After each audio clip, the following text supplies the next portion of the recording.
Welcome to ComeonyespursTV. Today we have guests with us, and we are going to be reviewing the World Cup in Qatar. The first round of matches, group stages are over, and it's shown up quite a few surprises. I will review all of those in the next few minutes. In the meantime, come on, you Spurs.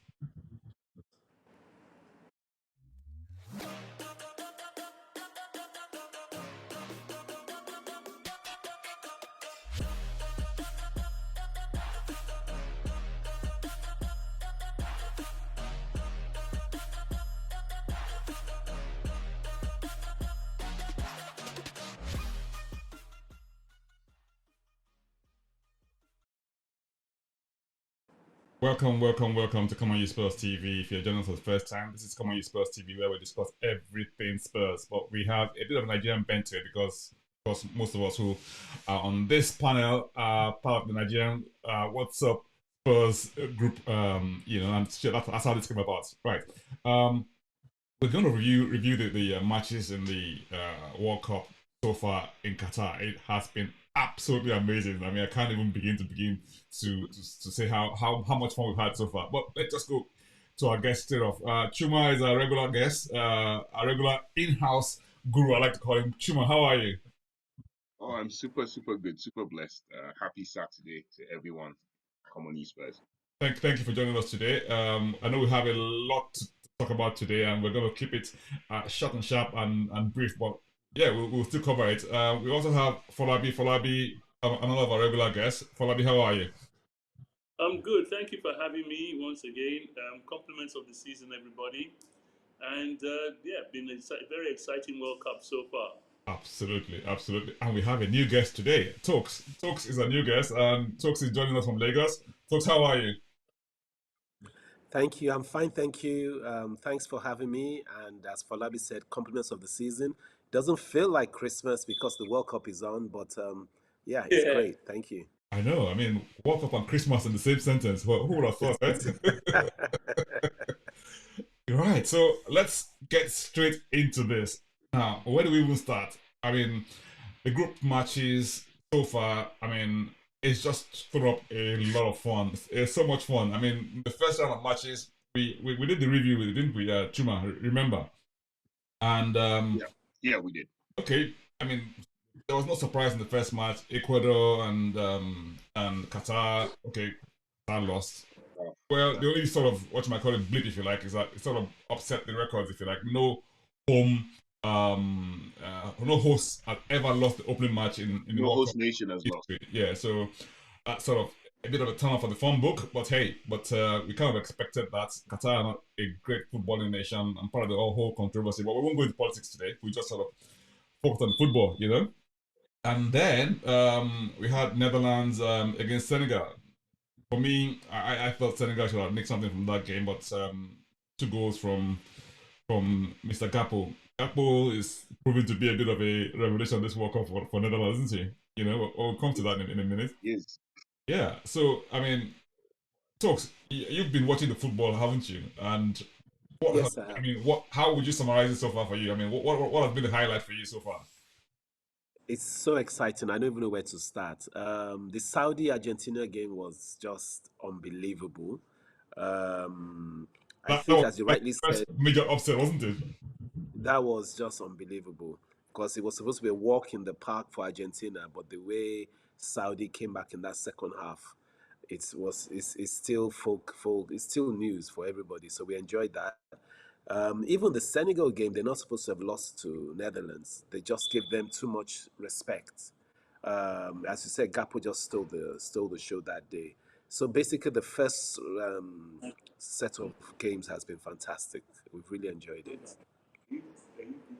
So for you, the highlight has been Argentina and Saudi Arabia. I mean, yeah. I think that's probably one of the biggest upsets in the World Cup so far. We had a few more upsets. They even got a holiday for it. Yeah, I mean, for the neutral, it was absolutely fantastic. I think what struck me in that match more than anything else was that second goal. You know, the winning goal. Yes. That was absolutely fantastic. If Messi had got that goal, we will still be raving about that goal for years to come. Exactly. Oh, we won't have rest. And then And then another thing for me is the African teams did quite well. The African teams that went out with 4 points, if they were in another group, they will have qualified. Well, there you I go. think Tunisia and Cameroon had four points. That 4 points took Korea through, 4 points took Poland through. So African teams did very, very well in the first round. I think we've On done. another day, we will have had 4 African teams going through. And even Ghana got 3 points. So no African team got less than 3 points. I think that sort of justifies in some quarters. Some will say that justifies the next format, which is coming up next World Cup, where we're gonna have 9 teams from Africa. You know? Yeah. So I think that's vindication of, if you like, because I think all of the matches that we've played so far in the World Cup, the African teams have done really, really well. I mean, they've given a really good account of themselves in all of the matches, and apart from their first games, they came up after the first game. They woke up properly and so listen. Yeah, and if you look at all of the African teams, apart from Cameroon played against Brazil, they beat Brazil. Tunisia beat France. Even though in theory they were nothing games in terms of being decisive in the grand scheme of things, but they still turned up on the day, and you can only play what's in front of you, and they played what's in front of them, and they won. I mean, in years past, that would have been a walk in the park for the in quote bigger nations. I think it's I mean, over time. I think in the last 12 years, it's been clear that a lot of the lesser teams are doing much better than they used to do in the past. I mean, even the USA. I mean, came second in the group that contained maybe Iran. Okay, maybe Iran would not have been expected to get through given the bowling pedigree, but it was still a tough ride. A lot of people were tipping England and Wales to qualify in that group, but US came and even Iran got 3 points. Wales only had 1 point. This is it, This is it. So I mean that wasn't a bad performance at all. Bobby, you've been following so far, and I know that you have a view on the Cameroon match that we all saw last night, and I know Cameroon maybe some people will say that Brazil fielded a weakened team. A weakened Brazilian team that still had Anthony, that had I mean, look at the team. The team was still very, very, very solid team. They had we won't go into the fact that the only time that they didn't get their full 9 points was when they fielded Arsenal players. But hey, that's another much entirely. Chuma. My view is simple. You only play the opposition in front of you. You don't pick the opposition team for yourself. You play the opposition in front of you, and you only play as well as they allow you to play. Brazil allowed Cameroon to play yesterday, and one thing I've noticed about this World Cup since the beginning about the Saudi-Argentina game, this World Cup has always been, if you look at it, about the second half.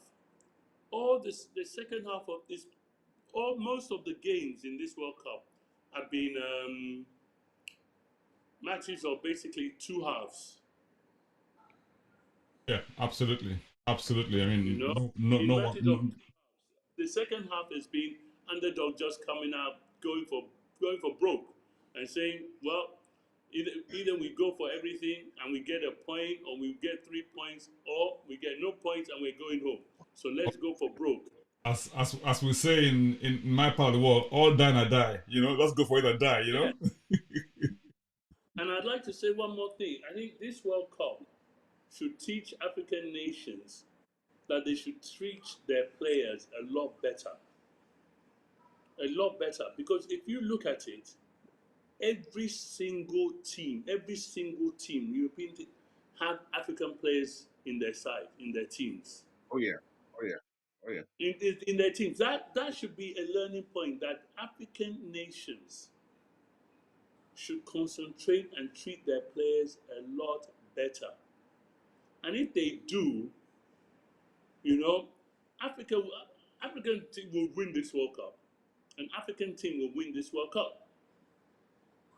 I think Not this World Cup, yeah, maybe the next World Cup. Sorry to interrupt you. Carry on, follow me. No, I'm saying that, look, look at the French team. Whether it's their first team or their second team, it's full of African players. Full of Africans, agreed. And it didn't start now. It didn't start now. It started how many years ago? How many World Cups back? Absolutely. So you take those players out of the French team and everything, they have no team. Yeah, I guess. I mean, I don't know if everyone's seen that video doing the rounds of saying that African team should win the World Cup, and mentioned all of the teams and the number of African players within each team. You know, and I think France probably had the highest contingent. You know, of about 15 players of African descent in their teams. You know, yeah, but I guess it all goes to show that skill is important, and of course there's a lot of Africans with amazing skills who are playing top flights of European teams, you know, and it's just plain obvious and clear that yes, there's a lot of what's the word? There's a lot of talents available in different countries in Africa, and it's been on display. And I think if we have a look at all of the group matches that we had so far, I mean, the groups had amazing matches. I mean, if you look at, for me, the highlight was probably the match between the Morocco and Belgium. That Morocco-Belgium match was an amazing spectacle, you know. And the way Morocco played Belgium, it was almost as if you didn't know the names of the teams, right, you'd have thought that was Belgium that was all up in Morocco, you know, because it was that good. Chuma, you saw that match, didn't you? Yeah, it was really good. I think also with the Belgian team, it was, you know, they say sometimes you take a step too far.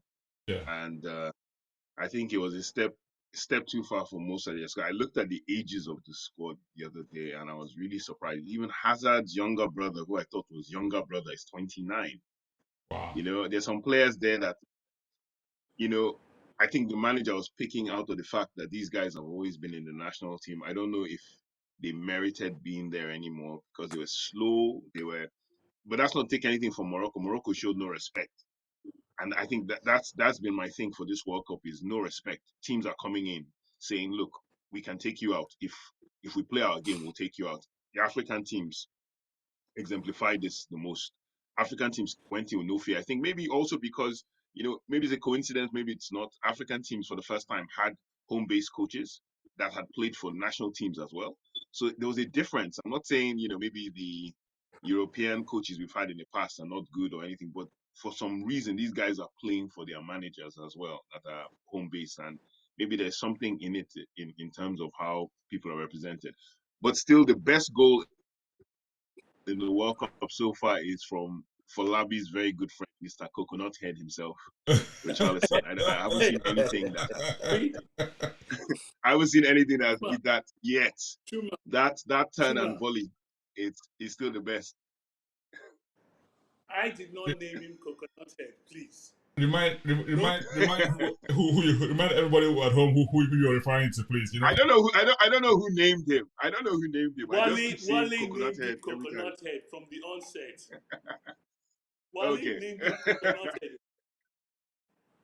Yes, I mean, that sort of brings us a little bit back to the Spurs' influence on the World Cup so far. I mean, if we look at it from the Spurs' perspective, I mean, come on, if we want to choose a goal of the tournament so far, it's got to be that man. It's got to be that goal. And who has scored it? Mr. Richie, you know. And for me, it's an amazing story on many levels because Richarlison, if you look at his background and where he is today, it's just an amazing story. You know, he made his debut in the World Cup. He's scored a beautiful goal in that match. He made his Champions League debut this year with Spurs and scored a couple of goals. You know, so it's always come alight anytime it comes on the international stage. You know, and I think he's going to be really massive. He's got. I think he's joined a very rare group. He's in the Olympics, World Cup, Copa America, Champions League, and Yeah. that's. They talk about big game players that are not average. He's a big game player. Ooh, Chuma, that's a dig. That's a dig. I didn't say. It's for those of you who don't know what this is referring to. There's this on our forum. There's a guy who has a penchant for naming players as or referring to players as average players, right? And not average class, average So players. if you know Harry Kane or Aguero, Or Son. Or Sonny. you're average, Oh. So Don't forget, the Spurs side, there are only 2 players that are not average. The only 2 players, the rest are average players. But I'll tell you something. What amazes me and pleases me so much about that goal that Richarlison scored was he had been practicing it. Yes. And they showed clips of him practicing it. They showed clips of him practicing it. And I sent out a message once after that goal, and I said, practice makes perfect.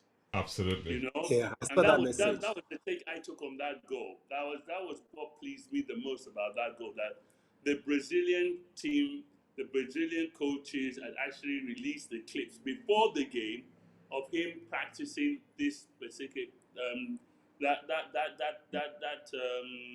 technique. That goal. Yeah. And it just worked. Everything just worked for him on match day. And I'm very happy for him. Amazing. Now, Ghana.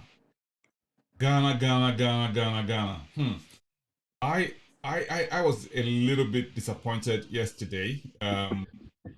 Not so much because they didn't win, but I think they sort of didn't stand up when it counted the most. For me, that penalty sort of turned the whole event. It turned the whole match on its head because I felt that if they had scored that penalty, they would have stood a very, very good chance. What do you think, Tokes? Definitely. I think the penalty will have put them 1 goal up, and that changes the dynamics of the game completely. Absolutely. And it was so feeble. It was a terrible penalty on such a big stage, and it was very disappointing considering what happened to them in 2010. It was like history repeating itself. It was just wrong. It was terrible. It was an eyesore. Yeah, it's such a shame though. They just didn't come to the party. I don't know why. They just didn't come out and play. And to think that if they had won that match, they would have qualified alongside Portugal, and that would have alongside Portugal. 3 African teams qualifying from that group. It brings up some interesting matchups. I mean, we'll do a preview in our next episode, but it just tells us, if we have a look at, let's just have a run through the groups one by one, and we'll see from the point of view of who qualified and how many Spurs players are there, right? Let's start with Group A. Okay. Right, so with Group A, with Netherlands, Senegal qualifying, any Spurs players? The only Spurs or links there we have in those teams are Mr. Jansen and Mr. Begwine, right? Yeah, Begwine, yeah. And Papa Matassa. Those are ex players. Yeah, so current players. Yeah, but those are players. You can't count them as Spurs players. They're ex-players. Yeah, so I say, players with Spurs link. So we have Papa Matassa, right? With Senegal, right? With England and the States, we have no Spurs player with any Spurs player with the States. Nope. No. But in England, we have Mr. Dier and Mr. Kane, right? Mr. England himself. Exactly. And in Group C, the 2 teams who've gone through Argentina and Poland, right? So any Polish links? No Polish links. Only Romero. No Polish links. Only Romero. Only Romero. In Group C. In Group D. Who is injured? Sorry? Is he injured? I think he played the last game. Yeah, he played the last game. He played the last game. Doesn't mean. I mean, Kane played the last game. Well, he's not fully fit. Yeah, he's not fully fit. Yeah, I agree to that. He's not fully fit. Go back to England. Kane played the last game, but he's injured. let's call it spade to spade. Kane is Which injured. kind of true. So True. in No, he's carrying a heavy knock. in Group B, for Wales, we had Rodon and Davies. Rodon and Davies are back home, right? With the Spurs links in that group. In Group C, Argentina, only Romero is the Spurs link there, and it's gone through. In Group D, where we had France, Australia, Tunisia, and Denmark. Spurs link. Goldberg. Højbjerg has gone back home. Lloris. Yeah. Yes. Lloris is still there. You know, so average. Right. So we have France, Lloris still out there. France and Australia qualified in that group. Lloris is in charge for defending champions. Right? Group E, where we had Japan, Spain, Germany, and Costa Rica. Japan topped that group. Who would have thought that Japan topped that group? Unbelievable. Indeed. Now, another shock with Spain and Germany. We had two shocks in that group. First, Japan shocking Germany with the 2-1 win. You know, and for me, that second goal scored by Japan was probably the most difficult goal you'll ever see in a World Cup match. You know, tight near angle, post, yeah. near post. Yeah. You know, it reminds me of Gabriel Batistuta against Arsenal. yeah. Actually, that's true.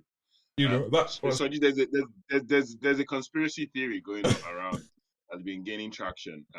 That Spain, by coming second, Spain will avoid Brazil in the quarterfinals. Yes. Right. So if they top the group, they would have been bang on, win their second round game, and they're meeting Brazil in the quarters. But now, trust me, that match didn't look like Spain gave up. It didn't look like Spain gave up. There's that theory. That theory is just for gisting purpose. The theory. They were in danger of being knocked out themselves. You know, so it's Germany did them a massive favor. Yeah. Germany did them a massive favor. Yeah, so big call that. I mean, I don't even subscribe to that at all. This is one group where we didn't have any Tottenham links at all. That's strange, you know. In Group E, no Tottenham links there at all. You know. Group F, Morocco, Croatia, Belgium, and Canada. Again, Morocco topping that group. Wow, and Croatia coming in second in that group. Now, Morocco. No Spurs link. Croatia, we have a couple of Spurs links there. We have Mr. Perisic, Modric, ex-player. You know, Belgium, we had ex-Spurs players in there as well. Toby and Jan, and Group G, leaders Brazil, Switzerland, Cameroon, and Serbia. The only Spurs link there was Richarlison in Brazil. Yeah? Yeah.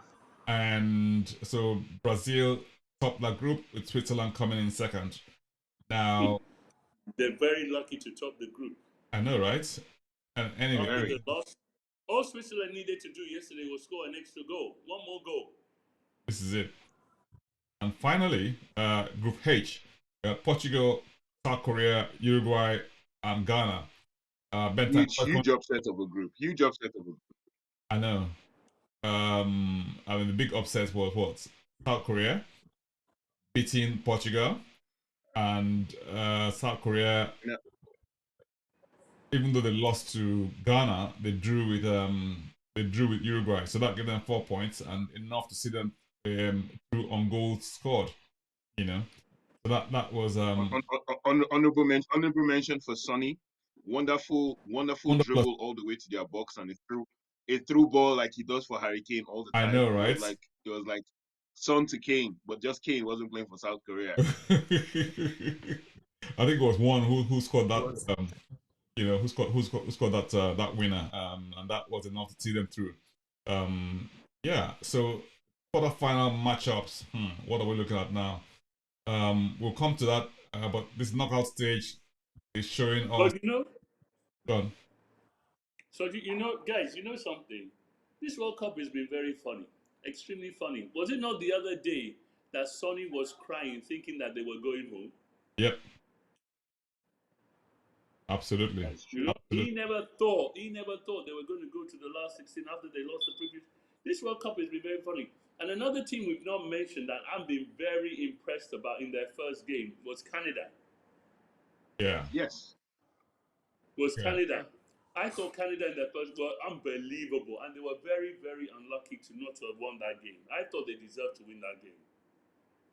Yeah, you're right. I mean, I think a lot of people, even though they didn't qualify and they scored only one goal in the end, I agree. It was one of those things where they need more experienced players. I think they lack the experienced players. Their standout player happens to be the only player 9. that plays for They lack the number 9. They weren't clinical enough, but if as I think now with this the exposure they've gotten, their players will move abroad a bit more. If they get very good midfield players and number 9, they will really they're so energetic. I think themselves, the Americans, very energetic players. They can press all day. But what you do with the ball when you get it back is what's important. And that's where they lacked a bit. But next time. All right, let's just have a quick look through on the matchup for the next round. We have Netherlands playing USA, and then Argentina are playing Australia, and then we also have Japan playing Croatia, Brazil are playing South Korea, England, Senegal, France, Poland, Morocco, Spain, and Portugal and Switzerland. We'll look at those in our next episode. Today, thank you very much, guys, for joining us. It's been amazing having you guys. So, what has been your highlight individually for this first round matches? Let's start with you, Shuma. I said it before. I'll say it again. It's still technically the goal by Richarlison is to me it's quality. Traps the ball, raises it up, turns around, whips. That to me is like there's every opportunity for that thing to go out of the stadium, But to me, that's like technically, I think that's that. We're not talking Exactly, like Emerson Fred, here. Come on, like come on. like We're Fred, not talking Emerson here, okay? like Fred yesterday. I've also been impressed with France and like the two white guys in Mbappe and Ousmane Dembele. Those guys like they're killing their fullbacks. Whoever is marking them is dying every single game. It may not come to anything, but my God, those two boys, as soon as they come at you, they're just one thing in their mind: kill, dribble, go past, push the ball forward, and they just. So for me, I think that's going to be something going forward. I think France's white guys are the best so far in terms of the two. Beautiful. Folabi, what has been your highlight for this World Cup so far? Summary. Quickly, first of all, the Saudi Arabia game against Argentina. The Saudis winning, was I think that's set up this World Cup for the way it has gone, and because I've said that this World Cup has been a World Cup of each game has been basically, or most of the games have been basically games of two halves, and the second halves of most games have been completely unpredictable compared to the first halves and everything.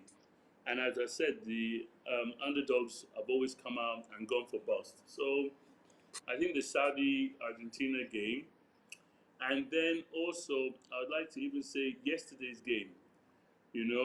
Sonny's goal last minute. Okay, they had a few minutes extra time, but seeing the way Sonny just held the ball after he got to the box, and the way he just held the ball, and did just pass at the very last second, at the right minute, and sending them through. Because seeing Sonny crying the day before, it was good to see it with a big smile on his face. That I really enjoyed. Absolutely, thank you so much. Talks. Yeah. First of all, I agree completely with what Chuma and Folabi has said. For me, definitely the Richarlison goal is the best so far. But the Mexican free kick, I think, it was Mexico. That Best far free kick, out and so much power. That free kick for me is, it's a very close second. Then there's some individual players that I found very, very interesting.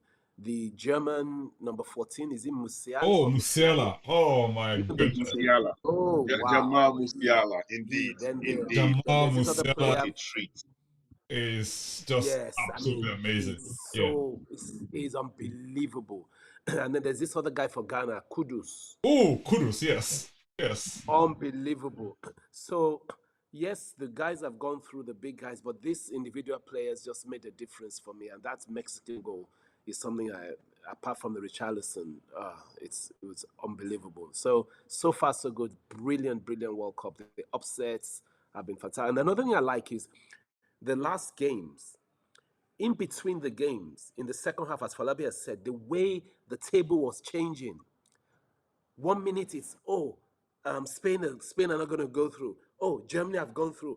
If, in fact, those changes in the last 10 minutes of each game of the second half was just unbelievable. The forum was just blowing up.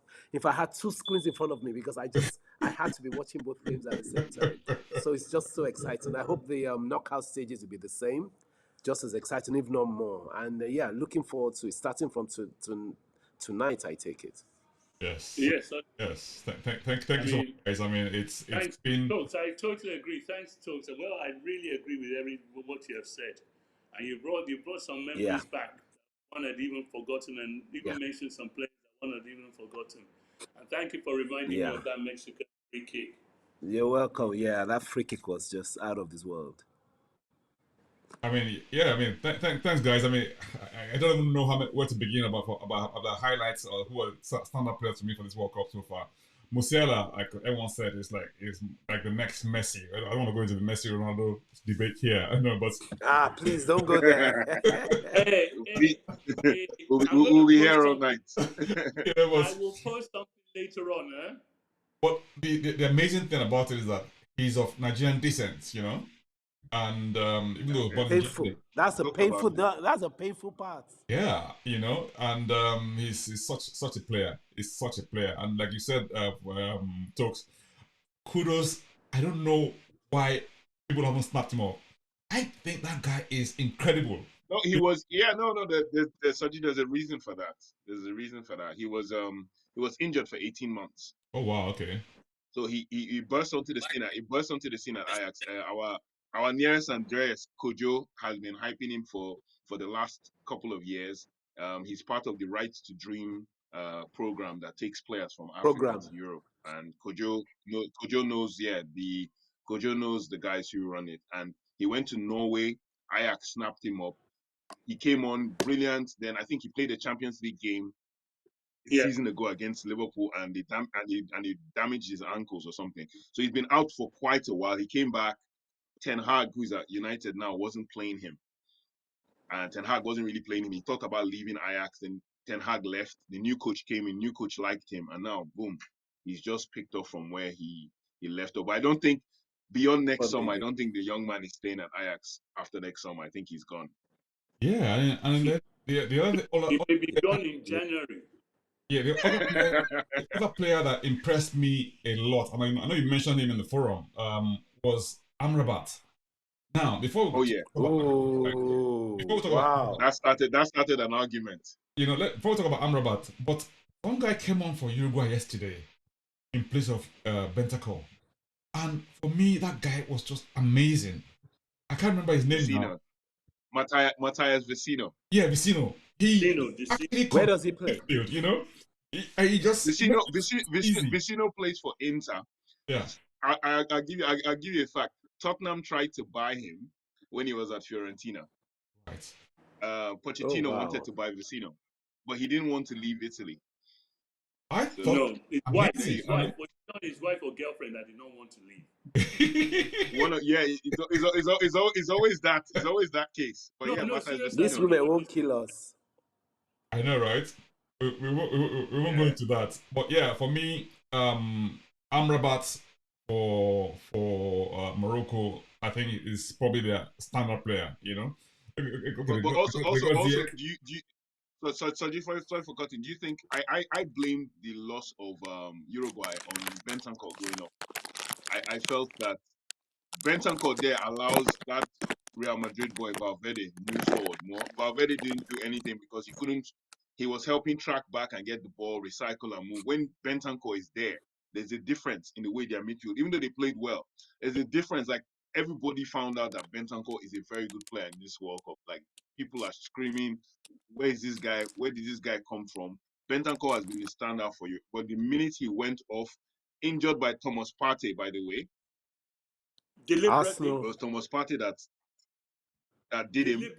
You know, so yeah, well, you know, we put the question mark on the deliberately, but yeah, you know, so yeah, once Bentancur left, you know, and I'm hoping Bentancur is not in long term. He was very angry about going off. He was crying on the bench as well. So hopefully. My standard Spurs player in the World Cup so far is without a doubt.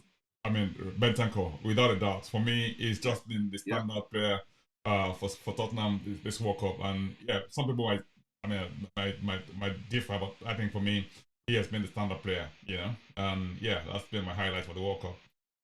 Guys, thank you so much, guys. It's been fantastic having you. We'll see you on the next episode. In the meantime, come on, you Spurs.